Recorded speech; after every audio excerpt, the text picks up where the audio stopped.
One of the biggest questions many have had about Hogwarts Legacy is just how the combat will work. After all, in the State of Play trailer, we saw some pretty impressive combos and fluid transitions between different spells. Plus, there's a recent clip showing off the Incendio spell that revealed some spells will have multiple uses and aren't just for combat. Spellcasting in combat is one aspect that many of the previous Harry Potter video games have always struggled with. Take, for example, the console version of Prisoner of Azkaban, where there were actually quite a few puzzles and areas designed around the player needing to use different spells to progress. The only problem is you were limited to just 2 spell slots, which made switching back and forth rather tedious. In the PC games, spells were entirely contextual and based only on your surrounding environment, so you couldn't even choose which spell you were casting. It was only based on the objects you were aiming at. The console versions of Harry Potter and the Goblet of Fire actually took this same approach as well. Then Order of the Phoenix and Half-Blood Prince introduced a system where you would actually use the right stick, or actual hand movements in the case of the Nintendo Wii, to cast certain spells. And we really don't even need to talk about what happened with Deathly Hallows. So one of my personal hopes for a really well-made Wizarding World game has always been if they could nail the spellcasting in a way that's intuitive, not repetitive, and most importantly, fun. Well, after 2 gameplay showcases, we have a much better idea of how spellcasting is going to work in the game, and honestly, I'm pretty encouraged by what they've shown so far. When it comes to spellcasting in Hogwarts Legacy, everything starts with the right trigger. So if you tap R2, that throws out a basic shot. But that R2 is also your gateway to all of the spells that you might slot. So if you hold R2 instead, you can see how the diamond expands, and if we let go, you see how it contracts? Yeah. And so if you hold it again, it expands.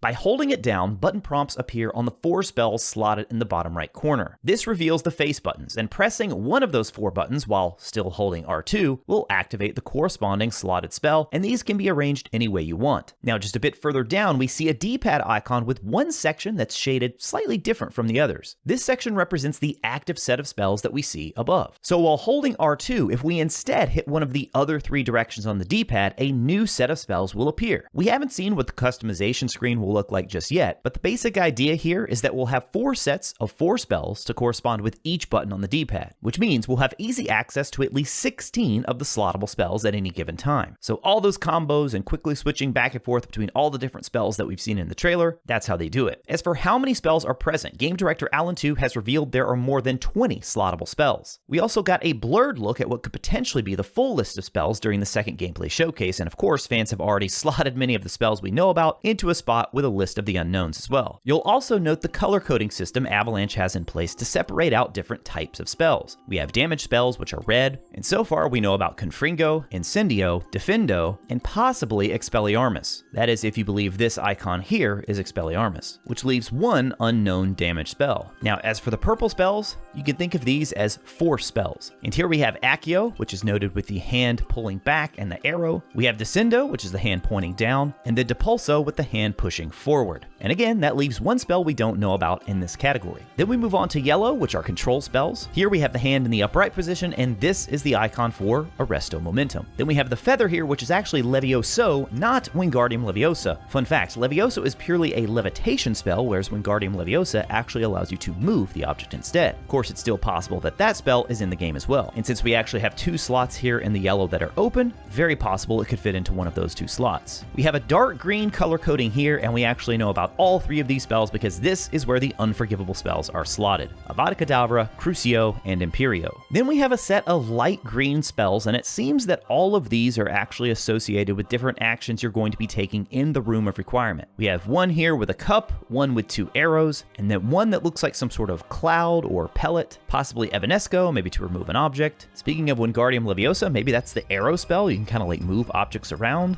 I don't know, the icon doesn't really fit with Wingardium Leviosa. And then we have the cup, which I've seen some speculation could be a way to feed or give water to the animals, or maybe it's a conjuring type of icon instead, as in transforming the cup into something else. We actually got our best look at these in the second gameplay showcase, during the final section where they really go into detail on the Room of Requirement and everything we'll be able to do there. Then we have the light blue section of spells, which we do not have a name for these. I'm going to call them utility spells because the only one we know about here is Lumos. So not really a combat spell. We've actually actually seen Lumos used in the previous games to do some puzzle solving and to reveal certain locations. Of course, in the books, we know this is basically like a flashlight for wizards. Very handy to always have on you. So there are 3 of those spells that we don't know about. And then we have 3 more that are kind of a darker blue color, and it appears that these 3 are also all related to Fantastic Beasts. One for cleaning and taming, we see the little brush here. This one is most likely feeding, and then we have a bag here which could be used for capturing the creatures or rescuing the creatures, depending on what type of wizard you want to be, I guess. Now, if you notice, there are a couple of confirmed spells that I did not mention in the slottable category. That's because there's an additional set of spells that they're referring to as essential spells. These are spells that are going to be important for you to have quick access to be able to use these at any given time. And these are actually mapped to other buttons on the controller, so these are not triggered by R2. For example, we have left on the D-pad, which is going to be Revelio, R1 for Apugno,